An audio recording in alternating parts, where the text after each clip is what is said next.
de présenter un livre qui vient de sortir aux éditions du Verbeau, le livre de Jacques Bainville, Les conséquences politiques de la paix, et j'ai eu le privilège de faire la préface. Voilà, Jacques Bainville, Conséquences politiques de la paix, ouvrage sorti en 1920 et qui vient d'être réédité par les éditions du Verbeau. Et j'ai fait une préface de ce livre. Pourquoi parler de ce livre? Alors, ça vient du fait que Jacques Bainville, en 1920, a écrit ce livre absolument magnifique suite à la Première Guerre mondiale, plus exactement suite au traité de Versailles qui se terminait en juin 1919. Alors d'abord, avant de parler du livre, présenter d'abord le personnage. Jacques Bainville, 1879-1936, est né à Vincennes, il était issu de la classe moyenne, de la bourgeoisie moyenne. Il était d'esprit, enfin d'une famille catholique, mais agnostique. Il a été journaliste au service de l'Action française et il a été embauché, si je puis dire, par Charles Maurras. C'est un très grand journaliste. Il maniait la langue française avec dextérité, une manière de s'exprimer et surtout d'écrire. C'est l'écrivain Marcel Proust qui disait que lorsqu'il lisait du Bainville, c'était pour lui, je le cite, une cure d'altitude mentale. Et d'ailleurs, il sera fait, Jacques Bainville, membre de l'Académie française en novembre 1935, et il n'a pas eu le temps vraiment d'en profiter. Et 3 mois plus tard, donc février 1936, il meurt d'un cancer, cancer d'œsophage et cancer généralisé. Bien. C'est l'auteur de plusieurs ouvrages, L'histoire de deux peuples, le Napoléon de Bainville, qui m'a, à titre personnel, permis de comprendre le personnage, Napoléon, et en matière de géopolitique, Jacques Bainville a donc écrit Les conséquences politiques de la paix, donc édition de Verbeau. Et en matière de perfection, c'est absolument extraordinaire. Parce que Bainville, en 1920, après avoir étudié le traité de Versailles, qui donc clôt apparemment la Première Guerre mondiale et qui met tout sur le dos de l'Allemagne, donc c'est la chute du Deuxième Reich dirigé par l'empereur Guillaume II et c'est la naissance de la République de Weimar, bien fragile et qui va disparaître en janvier 1933 avec l'arrivée d'Adolf Hitler. La rédaction de ce livre en 1920, sorti en septembre-octobre 1920, Bainville annonce tous les éléments qui vont conduire à la Seconde Guerre mondiale. Il a d'abord, lui, l'esprit agnostique, parfaitement compris la spiritualité de ce traité de Versailles. Je ne cite que le début de son constat. Je cite Bainville. Composé par des lecteurs de la Bible et pour des lecteurs de la Bible, le traité de Versailles a été aussi par des hommes d'affaires, ce qu'on appelle aujourd'hui des techniciens. Les dispositions qui se rapportent au commerce, aux douanes, aux tarifs de chemin de fer, à la navigation fluviale, etc., ont été l'objet d'un soin particulier.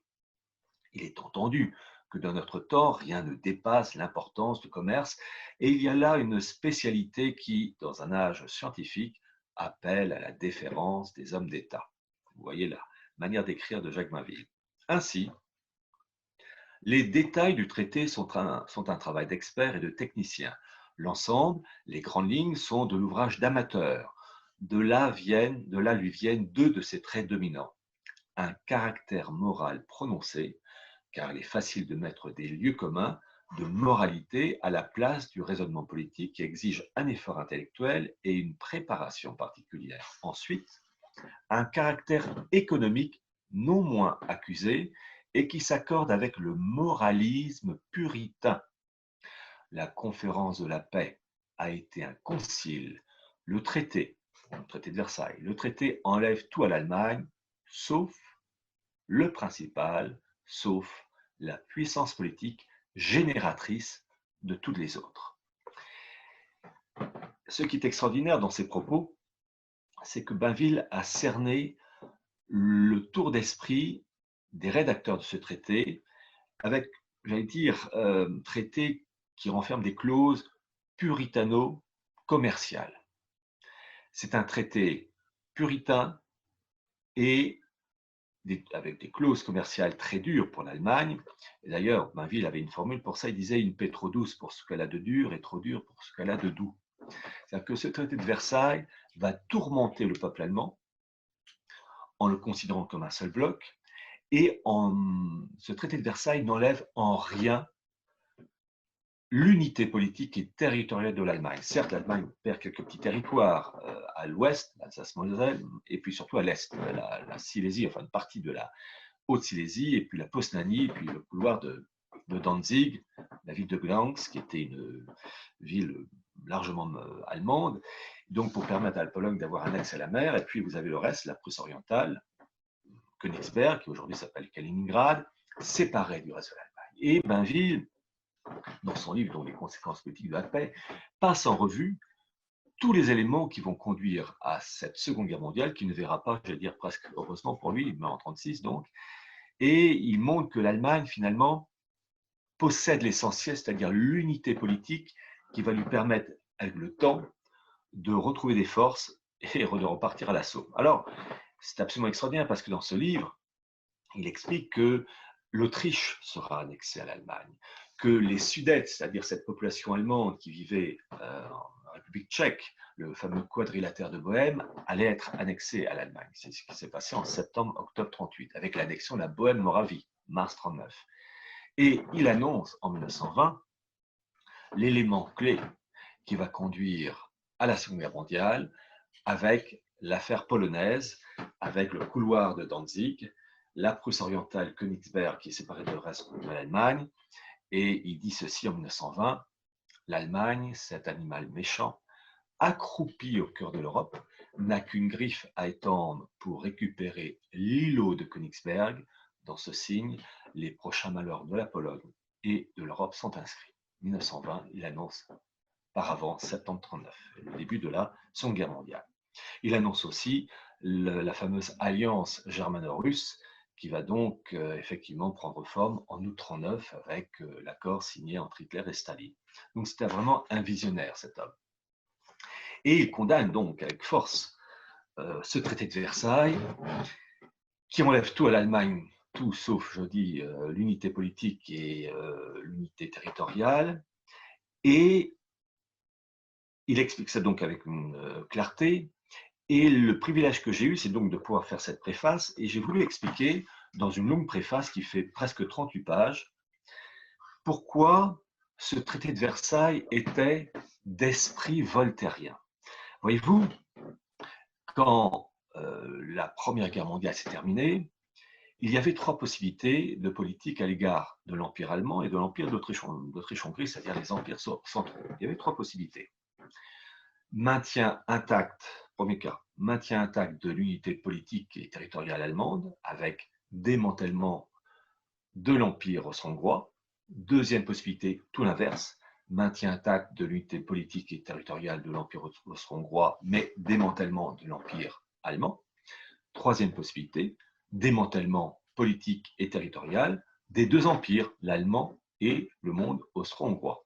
Or, le traité de Versailles c'est attaché uniquement au premier cas, maintenir intacte l'unité territoriale et politique de l'Allemagne, en revanche, détruire l'Autriche-Hongrie, en laissant à la place un chapelet de petits États, petite Autriche, Hongrie, une Pologne, une République tchèque, enfin bref, des petits États face à un corps allemand intact, quasiment intact. Pourquoi les rédacteurs du traité de Versailles ont fait cela? Et c'est ce que je voulais expliquer dans cette préface, c'est que ces rédacteurs du traité de Versailles, outre le fait d'être animés d'un esprit puritain protestant, étaient imbibés, et c'est le cas en particulier des dirigeants français avec Clémenceau, Clémenceau qui était donc un esprit maçon. D'ailleurs, lorsqu'en 1917, il y a eu des tentatives de paix de la part de l'Autriche-Hongrie avec l'empereur Charles, Clémenceau s'y est opposé en disant pas d'accord avec l'Autriche papiste des Habsbourg. Bon, ce traité de Versailles est un traité voltairien. Alors pourquoi citer Voltaire, homme du XVIIIe siècle, pour un traité de Versailles, lui qui date de 1919? Et c'est ce que je voulais expliquer dans la préface. Et donc, pour comment dire, accompagner le travail de Jacques Bainville dans cet admirable livre « Les conséquences politiques de la paix » aux éditions du Verbeau. Pour comprendre l'essence du traité de Versailles, il faut rappeler des faits historiques. La monarchie française a été en guerre contre l'Autriche d'Habsbourg pendant en gros 2 siècles, on peut dire du XVIe siècle jusqu'au XVIIIe siècle. Ça a commencé avec François Ier face à Charles Quint et ça a continué, donc tout le XVIe, tout le XVIIe siècle et une partie, en gros la première moitié du XVIIIe siècle. Pourquoi la France, pourquoi la France des rois était en guerre contre l'Autriche? Parce que l'Autriche d'Habsbourg, à cette époque, était la superpuissance politique, économique, militaire, et qui cherchait à imposer une unité germanique. Et la monarchie française va tout faire pour casser cette politique viennoise. En particulier, vous aviez avec Charles Quint le contrôle de l'Espagne, donc la France était encerclée. Donc ça va être une guerre permanente. Et la monarchie française va marquer un coup en 1648 avec le fameux traité de Westphalie, qui met en place, qui instaure une désunion politique et territoriale du corps germanique en une multitude d'États, royaumes, principautés, duchés, et environ 400 États, royaumes allemands. Et donc, c'est une désunion complète. Donc, l'Autriche est quand même, la puissance autrichienne est maintenue en raison de la dislocation du corps germanique en son centre.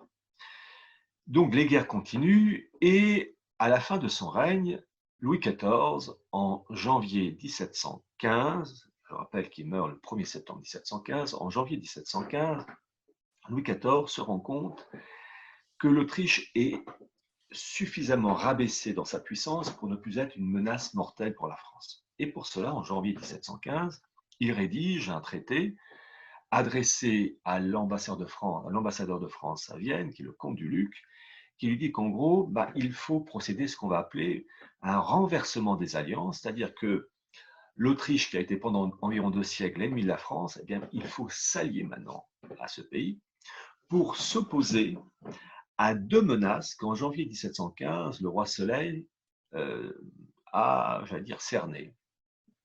La Prusse et le royaume de Hanovre. Le royaume de Hanovre qui était lié d'un point de vue dynastie avec la monarchie anglaise. Et il dit donc dans son traité de janvier 1715 rédigé à Versailles qu'il faut surveiller ces 2 pays parce qu'un des 2 risque de favoriser l'unité allemande aux dépens de la France. Sur ce, il meurt quelques mois plus tard.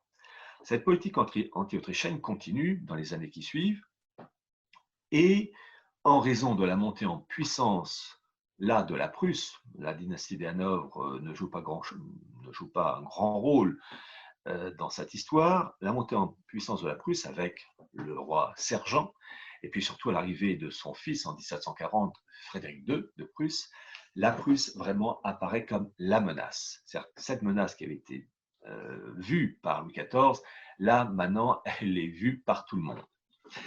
Et il va avoir en 1755-1756, avec l'arrière-petit-fils de Louis XIV, Louis XV, un événement extraordinaire qui est le renversement des alliances, c'est-à-dire que cette politique prônée par Louis XIV en janvier 1715 est mise en pratique durant les années 1755-56 avec une alliance entre la France de Louis XV et la monarchie autrichienne d'Habsbourg avec l'impératrice Marie-Thérèse.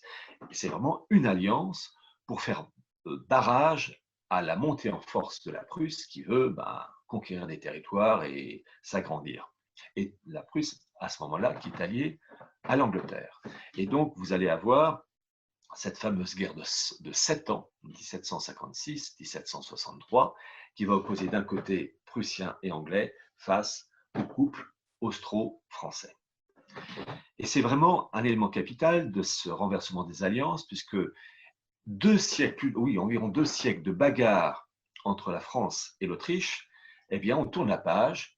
Il y a cette souplesse d'adaptation. La monarchie française, avec Louis XV en particulier, dit que maintenant c'est terminé. C'est l'ennemi autrichien devient l'ami, non pas par envie, mais parce que tout simplement, il y a une menace plus grande que l'Autriche, la Prusse, qui plus est alliée à l'Angleterre. Cette politique ô combien justifiée et qui va aller même plus loin, puisque cette politique de renversement des alliances va pousser Louis XV à faire en sorte que son futur, enfin son petit-fils, le futur Louis XVI, épouse une des filles de l'impératrice Marie-Thérèse, qui va être donc Marie-Antoinette. Et donc le mariage entre Louis XVI et Marie-Antoinette n'est que la conséquence de ce renversement des alliances conclues entre Paris, enfin plutôt Versailles et Vienne. Cette politique était vraiment juste.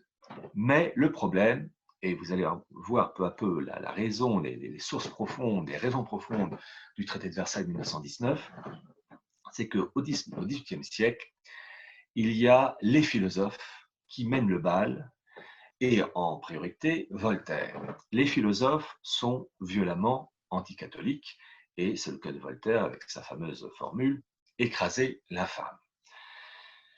Et les philosophes, Diderot, etc., et Voltaire donc, sont scandalisés de cette alliance entre la France et l'Autriche, puisque l'Autriche d'Habsbourg est considérée par ces philosophes comme un pays rétrograde, catholique, obscurantiste, enfin bref, le CV habituel.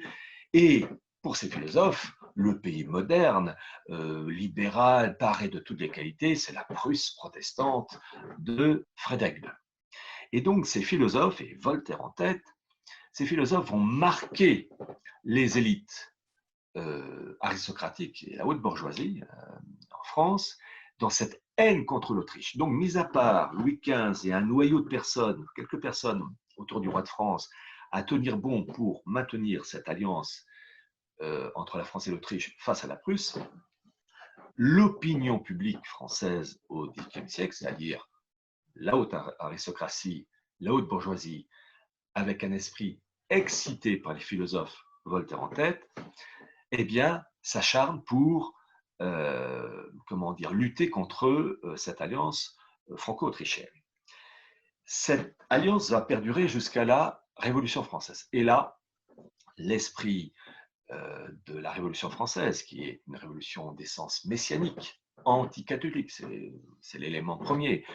Je rappelle les propos de la revue Archives israélite qui parlait de Voltaire en disant, Voltaire qui était antisémite, il disait que si Voltaire nous a été funeste, le voltairianisme nous a été éminemment utile. Et il précise même, ces archives israélites, que la révolution de 1789 fut profondément d'essence hébraïque. Car avec la révolution de 89, qui était donc le renversement du trône, eh bien, c'est la mise à mort de la monarchie française, le roi de France qui était le lieutenant du Christ depuis Clovis, avec cette alliance entre Clovis et Saint-Rémy. Le roi de France était le lieutenant du Christ, et bien avec la Révolution française, c'est terminé. Le roi de France devient d'abord un roi des Français, et puis Louis XVI va être décapité le 21 janvier 1793. Et à partir de 1792, vous avez le début des guerres de la France contre l'Autriche. C'est-à-dire que cette politique stupide et idéologique qui consiste à faire la guerre à l'Autriche va desservir la France, car la véritable menace, c'est la Prusse. Et cet esprit voltairien qui anime les élites françaises contre cette Autriche catholique au profit de cette Prusse libérale et protestante et maçonnisante, cet état d'esprit délétère va marquer donc les élites françaises, avec en plus Napoléon qui ne fait que renforcer les choses avec en 1806 la destruction du Saint-Empire romain germanique, et un Napoléon qui va certes battre dans ces guerres la Prusse, mais qui va surtout, enfin qui va commettre la grosse erreur, il va le payer à Waterloo, de maintenir intacte l'unité politique et territoriale de la Prusse. Et en 1815, le Blücher, le général prussien, sera l'homme qui permettra à la Prusse, avec l'aide évidemment des Anglais, d'avoir la peau de Napoléon. Cet esprit voltairien, il faut bien comprendre que l'esprit voltairien, anticatholique, d'esprit maçonnisant, d'esprit protestant, imbibe littéralement les élites françaises, les élites dirigeantes, les élites économiques, les élites financières. Et cet esprit anti-autrichien va en particulier marquer la tournée d'esprit de Napoléon III. Et Napoléon III va continuer à faire des guerres contre l'Autriche, Magenta, Solferino, dans les années 1850. Et puis, pendant que l'Autriche était abaissée, diminuée, la Prusse de 1815, eh bien, elle est montée en puissance. Elle est montée en puissance en particulier avec l'arrivée d'un homme, quelques dizaines d'années plus tard, qui est un véritable génie, qui est le chancelier Otto von Bismarck, 1815-1898. Vous avez, suite à la défaite française de 1815, une confédération germanique avec une quarantaine d'États de royaumes, duchés, et vous avez deux grands États qui se partagent, si je puis dire, cette confédération, la Prusse et l'Autriche. Et Berlin pour la Prusse et Vienne pour l'Autriche cherchent à favoriser l'unité allemande, soit sous la direction prussienne, soit sous la direction autrichienne. Et le fait d'affaiblir l'Autriche, comme va le faire Napoléon III, c'est évidemment au profit de la Prusse, qui arrive peu à peu à imposer ses vues. Et elle impose d'autant plus ses vues que l'arrivée du chancelier Bismarck en 1862 va permettre d'accélérer les choses, avec en particulier la fameuse bataille de 1866, la bataille de Sadowa, qui fait que l'Autriche est battue dans sa guerre contre la Prusse, et les Français, Napoléon III ne fait rien, strictement rien, pour permettre à l'Autriche de tenir le coup. Donc c'est une catastrophe, puisque suite à la défaite autrichienne à Sadowa en 1866, l'Autriche est exclue de la Confédération germanique, qui disparaît, et la Prusse de Bismarck unifie tous les États du Nord, du Rhin jusqu'au Niémen, et cherche à souder à ce corps allemand, à cette confédération du Nord germanique, les États du Sud, la Bavière, le Pays de Bade et Wurtemberg, qui ne sont pas encore rattachés à cette Allemagne. Et puis, vous allez avoir donc la fameuse guerre de 1870, qui va être déclarée par les Français, car Bismarck avait réussi par des moyens habiles à pousser les Français à déclarer la guerre à la Prusse, et cette guerre va être perdue avec, en septembre 1870, la défaite des armées françaises à Sedan, et Bismarck va pouvoir imposer ses vues. Et là, voyez-vous, on se rapproche peu à peu des raisons, des sources profondes du traité de Versailles de 1919. Bismarck était un génie, hors norme.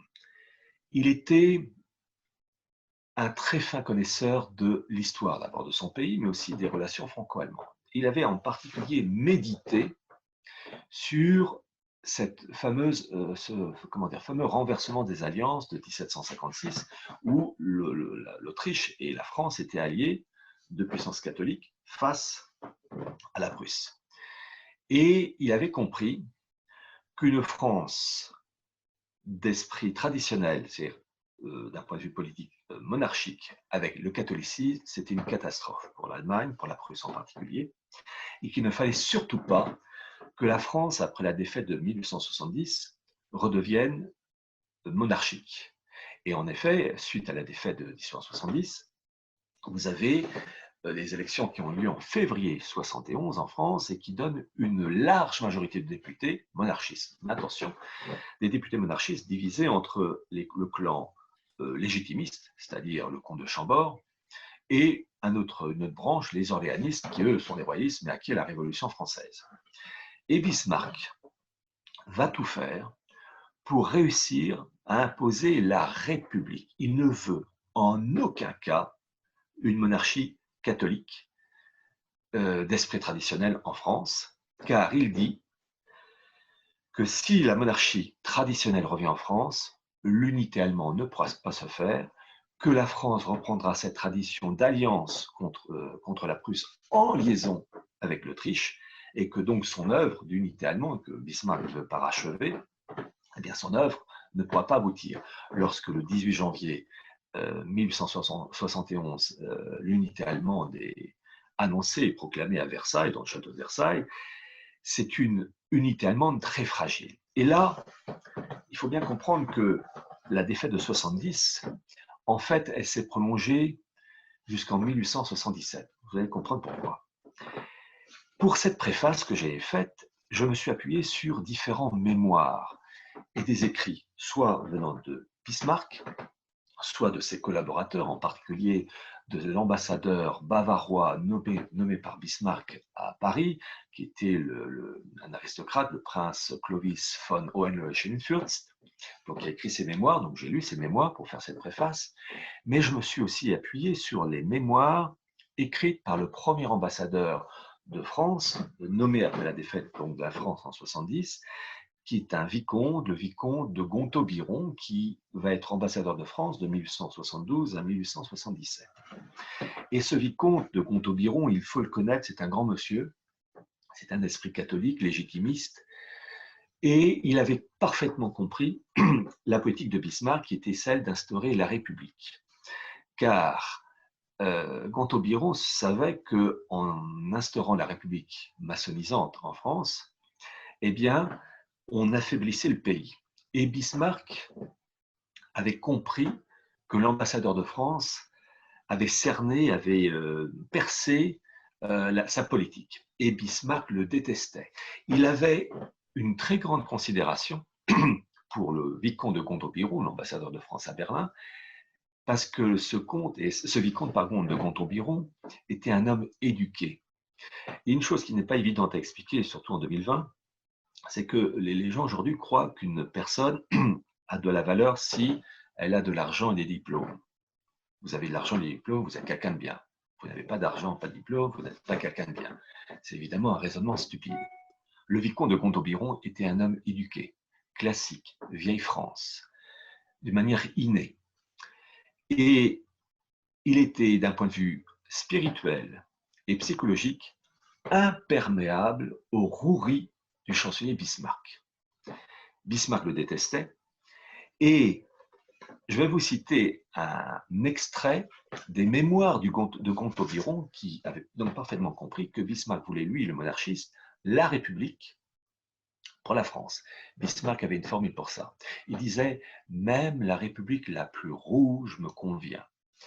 Voilà ce que dit, c'est donc dans ma préface, le vicomte de Gontaut-Biron au sujet du chancelier Bismarck et de sa politique en faveur de la République en France. Je cite un extrait de ses mémoires. Il, chancelier Bismarck, préférait donc de beaucoup la République conservatrice. Alors vous allez bien comprendre, bien entendre la finesse d'analyse de ce ambassadeur français. Donc Bismarck préférait donc de beaucoup la République conservatrice, c'est-à-dire un état de choses d'apparence fort convenable, mais dissolvant de sa nature, conduisant, selon lui, au résultat cherché qui était d'affaiblir la France immanquablement, quoique insensiblement, sans crise violente et sans ces effervescences qui traversent la frontière. C'est du français de qualité. Bismarck, de par son génie, de sa connaissance de l'histoire, savait que l'âme de la civilisation française, c'était le catholicisme né du baptême de Clovis. Et ce que voulait Bismarck, c'était mettre en place des institutions républicaines issues de la révolution messianique de 1789 pour empoisonner cette âme française et l'affaiblir. Et toute sa politique à Bismarck, ça va être d'empêcher, par des relais, son ambassadeur à Paris, le fameux prince Clovis von Hohenlohe-Schönfürst, d'empêcher le retour du système véritable, traditionnel, qui est la monarchie catholique, donc en France. Et donc il a parfaitement compris, Gontaut-Biron, que c'est la politique de Bismarck, et ça va être une bataille qui va durer de 1872, année d'arrivée de cet ambassadeur français à Berlin, jusqu'à son départ de Berlin en 1877, car Bismarck va tout faire pour le renvoyer. Et pour cela, il va bénéficier du comportement stupide, mais en même temps logique, de la part de Gambetta, d'Adolphe Thiers, les Républicains, qui étaient donc au pouvoir. Ces personnes républicains étaient, les Thiers, les Gambetta, étaient imprégnés de l'esprit voltairien, c'est-à-dire de cet esprit anti-catholique, favorable à la Prusse libérale, maçonnisante, contre l'Autriche. Et donc, Bismarck va tout faire pour les appuyer, les soutenir, et il y aura même, à un moment donné, vraiment une alliance de la part d'Adolphe Thiers, esprit imbibé de voltairianisme, puisqu'à un moment donné, Adolphe Thiers va dire à Bismarck, alors je vais citer d'abord un mot, et après je vais l'expliquer, enfin je vais d'abord citer la phrase et expliquer le mot après. Adolphe Thiers dira un jour à Bismarck: la lutte contre l'ultramontanisme serait une garantie pour la continuation des bonnes relations entre l'Allemagne et la France. L'ultramontanisme, c'est cette tourne d'esprit qui consiste à favoriser le catholicisme dans le domaine politique en lien avec le pape. Bismarck était farouchement contre, il ne voulait surtout pas de ça. Et il avait donc l'appui de personnages comme Adolphe Thiers, comme Gambetta et bien d'autres, Jules Favre, enfin le personnel républicain. Et donc, il voulait à tout prix que ces personnes soient au pouvoir et fassent tout pour bloquer l'arrivée de la monarchie traditionnelle en France. Car il savait que si la monarchie française revenait en France, monarchie traditionnelle, après la défaite française de 1870, il savait qu'il y aurait automatiquement une alliance entre la France et l'Autriche, les Habsbourg, pour détruire l'unité allemande. Et en plus, empêcher que les États du Sud, la Bavière, le Pays de Bade et le Wurtemberg, soient rattachés à l'Allemagne du Nord. Et donc, ça va être une bataille. Et écoutez ce que dit à un moment donné, je cite les mémoires du fameux ambassadeur allemand Owen Schilling-Fürst, qui dit en 1874, suite à ces discussions avec le chancelier Bismarck, une république et des discordes civils seraient une garantie de la paix. Le prince, Bismarck, convenait qu'une république forte serait sans doute un mauvais exemple pour l'Europe monarchique. Cependant, si je l'ai bien compris, la république lui paraît moins dangereuse que la monarchie qui favoriserait à l'étranger toute espèce de désordre. Et à l'étranger, c'est en Allemagne.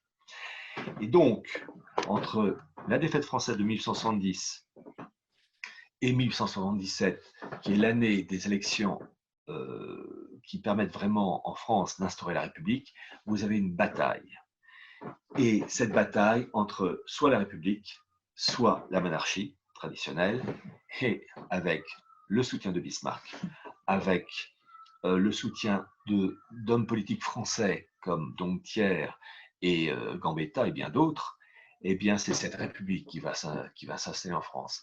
Le personnel républicain d'esprit voltairien était à des années-lumière des subtilités de l'intelligence subtile de Bismarck, et ils ont été des jouets. Et Bismarck, lorsqu'il obtient enfin le renvoi de l'ambassadeur français, donc Gonton-Biron, il dit dans une lettre à un de ses amis: le changement de l'ambassadeur de France à Berlin, donc Gonton-Biron, m'a causé une satisfaction extraordinaire. Gonton-Biron, lui, faisait tout pour avertir la France, les dirigeants politiques français, du double jeu de Bismarck, qui était donc officiellement de ne rien faire en France, mais en fait de favoriser la création de la République, de son enracinement. Et c'est Gonton-Biron qui avait parfaitement vu. Et donc cet esprit voltairien qui s'enracine avec la République à partir des années 1870 et surtout à partir de 1877, cet esprit voltairien va animer toute la classe politique française, en particulier jusqu'à la Première Guerre mondiale. Et donc, lorsqu'il y a eu la défaite de l'Allemagne, eh bien, cet esprit voltairien, il perdure dans ce traité de Versailles. Car l'Allemagne, certes, va devoir payer des sommes colossales, mais l'essentiel, la chose essentielle de l'Allemagne est conservée, son unité politique, son unité territoriale. En revanche, l'Autriche des Habsbourg, eh bien, est détruite par le personnel républicain français. Je rappelle que en 1917, la franc-maçonnerie française a organisé ce qu'on appelle un convent, une sorte de grande réunion, pour détruire l'Autriche des Habsbourg. Et d'ailleurs, j'ai mis le passage en question, puisqu'à un moment donné, dans cette réunion de 1917, alors je rappelle que c'est un auteur autrichien qui s'appelait François Fechte, qui a parfaitement expliqué ça dans Requiem pour un empire défunt, qu'il faut donc dans cette réunion maçonnique d'esprit voltairien de 1917, la maçonnerie française dit ceci: en principe, la libération ou l'unification de toutes les nationalités, aujourd'hui opprimées par l'organisation politique et administrative de l'Empire des Habsbourg, ont des États que les nationalités exprimeront par un plébiscite. C'est-à-dire qu'il y a une volonté de la part de ces dirigeants de faire éclater l'Empire d'Autriche-Hongrie, mais pas l'Allemagne. Bismarck a donc indirectement protégé l'Allemagne de la défaite en 1918, car le traité de Versailles, finalement, conserve l'unité politique et territoriale de l'Allemagne parce que les dirigeants français, marqués idéologiquement par un esprit anticatholique et d'esprit voltairien, ne veulent pas détruire cette Allemagne. Le pays qu'il faut détruire, c'est l'Autriche catholique, pays rétrograde pour eux.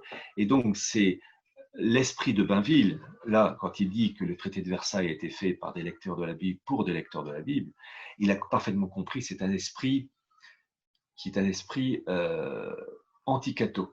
Et donc, l'Allemagne, qui est un pays protestant, majoritairement protestant, eh bien, ce pays-là ne va pas être détruit. C'est l'Autriche de Habsbourg qui va être détruit. Et d'ailleurs, c'est révélateur. L'empereur Charles de Habsbourg, avec l'impératrice Zita, ils vont émigrer à Madère et vivre pauvrement. En revanche, l'empereur Guillaume II, lui, il va émigrer aux Pays-Bas et il n'aura aucun problème.